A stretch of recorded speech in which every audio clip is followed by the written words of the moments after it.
Darling, when I'm falling, I might quit. I might.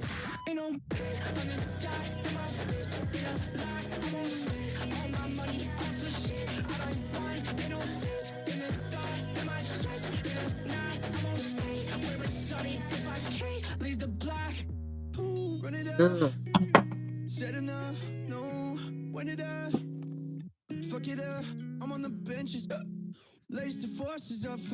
Cheers, my friends.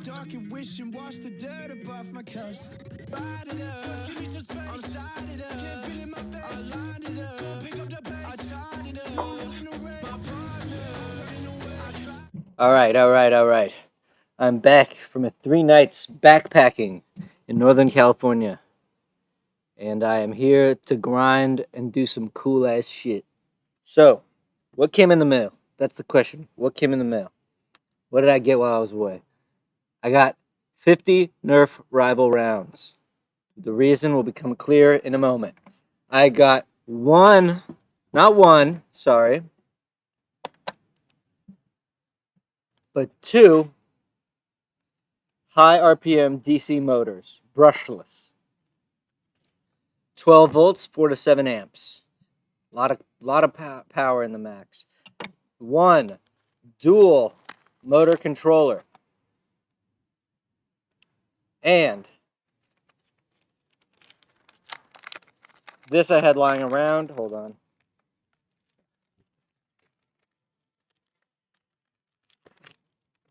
And since I streamed last, I have somehow burnt out my Raspberry Pi Pico, so I need to solder headers onto that. For now. I bought 5 more, but they come in 5 to 10 business days. For some reason, if you buy off Amazon, it's like $9 for unheadered Raspberry Pi Pico Ws.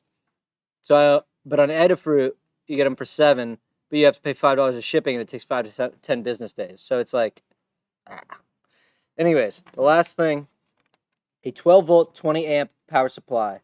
So we'll be using this to drive the motors.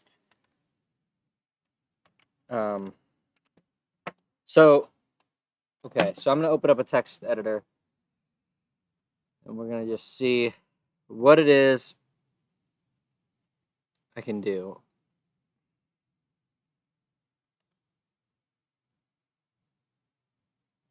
Okay.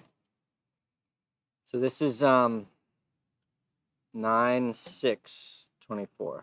We have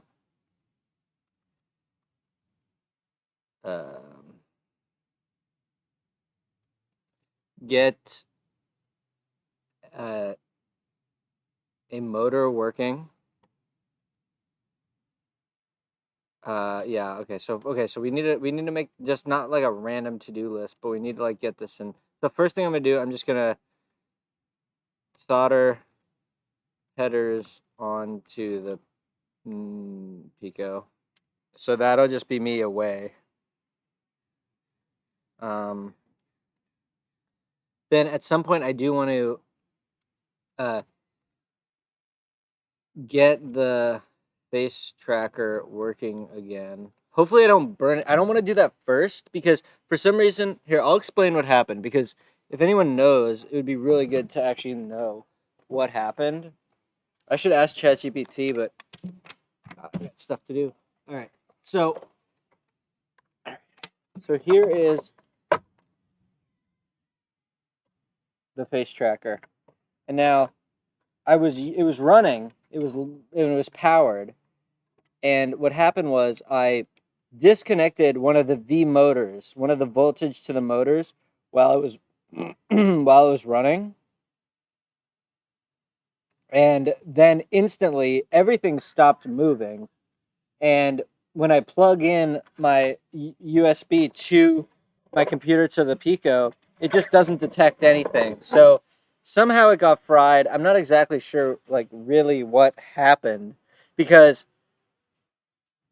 nothing should happen. If I disconnect power to the motor driver, that's fine. So I don't know, maybe like I just don't know what could cause that. Oh yeah, and then I need a bug fix thing is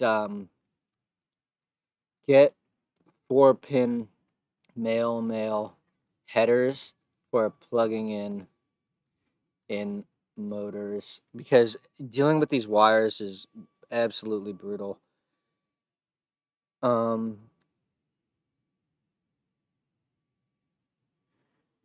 Okay, but the most important thing, actually, I want to take a picture of the documentation, so because I don't know if I can find this online. Presumably I can, but I had a hard time finding it, so I'm just gonna take a picture of it.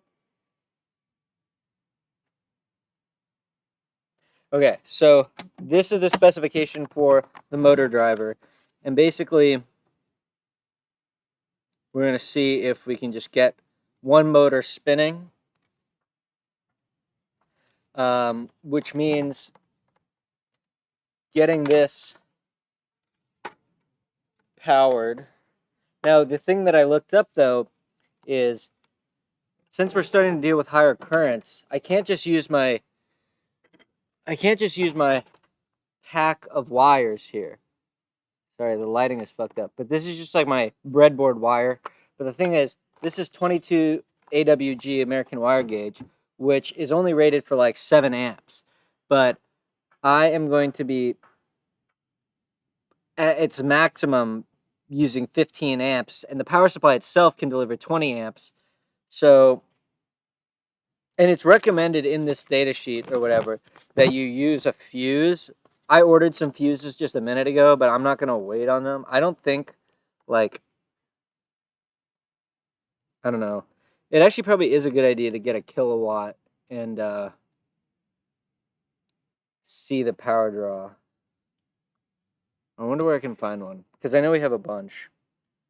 All right, so get a kilowatt. That's on the to-do list.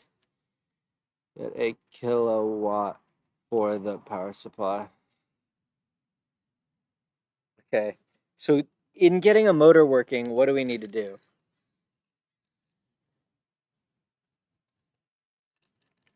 We need to hook up the logic, and I guess what I could do. So let's see if that's synced to my phone. Actually, I don't really care. So it says, if you want to, so okay, so there's 2 input pins for each of the motor, and this chip, this PCB can control 2 motors. So for the so if you set both inputs to 0, then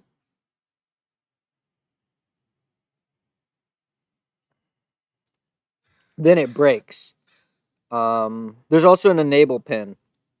Okay, if you set the first input to 1 and the second input to 0, then it's full speed ahead. You also have to set enable to 1. Okay, so the real question will be is whether or not 3-volt logic control signal voltage 3 to 6.5 volts. So presumably we can just use pico voltage and it'll be fine. Okay. Whatever. I think I'm gonna go solder those headers.